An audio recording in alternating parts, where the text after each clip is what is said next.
এদিকে যাদবপুর বিশ্ববিদ্যালয়ের ভারপ্রাপ্ত উপাচার্য যিনি হাসপাতালে ভর্তি রয়েছেন তাকে দেখতে হাসপাতালে গেলেন আহত ছাত্র ইন্দ্রানুজ রায়ের বাবা। তাকে দেখতে হাসপাতালে যান। বেশ কয়েকদিন ধরে তিনি হাসপাতালে ভর্তি রয়েছেন। তার অবস্থা স্থিতিশীল বলেই জানা যাচ্ছে। বর্তমানে নারায়ণা হাসপাতালে চিকিৎসাধীন তিনি। এদিন হাসপাতালে গিয়ে উপাচার্যের সঙ্গে দেখা করেন যাদবপুর কাণ্ডে আহত ইন্দ্রানুজ রায়ের বাবা। অনেককে বলো তোমার ছেলের খরচা আমরা ইউনিভার্সিটি করে দেবো, এটা বলতে হবে তোমাকে, নাহলে বাবা জানবে কি?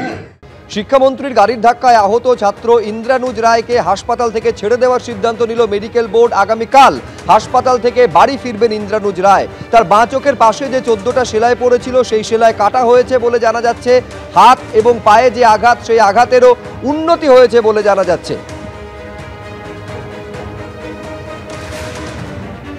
আমি দুপাশে ছবি আপনাদের সামনে রেখেছি। একদিকে যখন ইন্দ্রানুজ রায়কে ছেড়ে দেওয়ার সিদ্ধান্ত নিয়েছে মেডিকেল বোর্ড, অন্যদিকে নাগরিক মিছিল যেটা শুরু হয়েছে যাদবপুরের আন্দোলনরত পড়ুয়াদের ডাকে।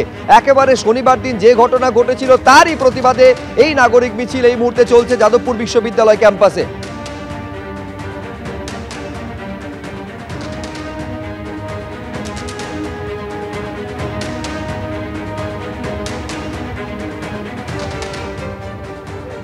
আপনারা জানেন যে যাদবপুর বিশ্ববিদ্যালয়ে যে ঘটনা ঘটেছিল সেই ঘটনায় আহত ইন্দ্রানুজ রায়, যিনি কেপিসি মেডিকেল কলেজ হাসপাতালে ভর্তি ছিলেন।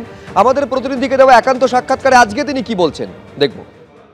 হাইকোর্টে গিয়ে যে এরকমভাবে এফআইআরটা অল্টারনেটলি করাতে হচ্ছে, এটা তো মানে কাম্য নয়। কারণ দেশের আইনকানুন অনুযায়ী তো যে আমার তো একটা অভিযোগ করার তো যে অধিকারটা ছিল সেটা দেবে না পুলিশ, এবং কথায় কথায় যদি এরকমভাবে প্রত্যেকটা ক্ষেত্রে হাইকোর্টে যেতে হয় সেটা খুবই নিন্দনীয় একটা প্রশাসনের ক্ষেত্রে। তবে অবশেষে যে এই কমপ্লেনটা নিয়েছে এটা একটা এগিয়ে এক ধাপ এগোনো গেল, কিন্তু এখনও অনেক বাকি। কারণ এরপরে যে কতটা তদন্ত এগোবে না এগোবে সেটা নির্ভর করছে যে আমরা এই চাপটাকে কীভাবে মোকাবিলা করতে পারবো।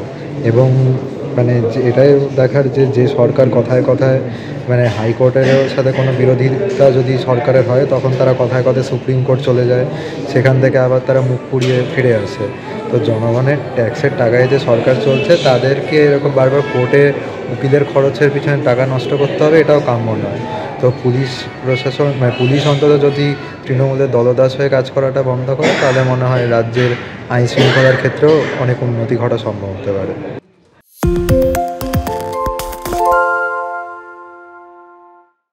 আরে চাটা দে ভাই, আমার একটা চা দেন। কি হলো আমারটা? বাংলা পক্ষপাত চায় না, বাংলা খবর চায়। বাংলা খবর, বাংলার খবর।